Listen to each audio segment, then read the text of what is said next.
my strongest memory of 9/11 would be that very morning. At the time, I was working at a local TV station, and as this country, the attitude we had before 9/11, we had been out all night long. Those of us who worked there had gone out to one of the local establishments, stayed out late, and so I was asleep on the couch with the TV on, and heard something in the background that didn't sound just right. I was like, wait a minute, there's an airplane, what? And so I wake up to hear that an airplane had struck one of the towers. I thought, no, that is just odd for an airplane to be in that airspace. Being an aviation fanatic, I kind of, kept up with that. And then when, I'm thinking, this is going to be a big news event, I probably ought to get ready to go into work. And then the second plane hit, and I went, wait a minute, this isn't an accident.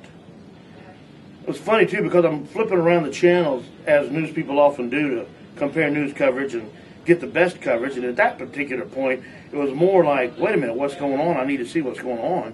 And I noticed a lot of the anchors at the time saying, well, we're not sure if it's an accident or if it's on purpose. But when that second plane hit, there was no doubt in my mind that this was on purpose.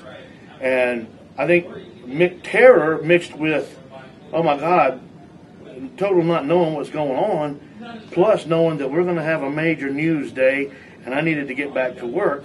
But I couldn't take my eyes off the TV. So I sat there for I don't know how many hours before I finally realized, okay, get ready, go into the station. And I did.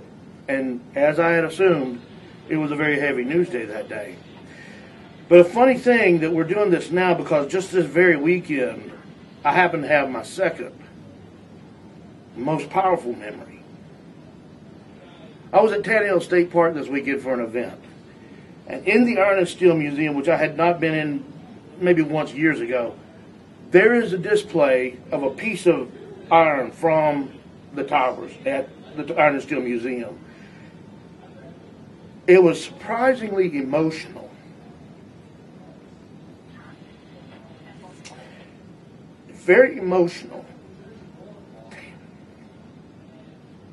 To actually touch a piece of what was one of those towers. Everybody needs to do it. Go check it out. That's it.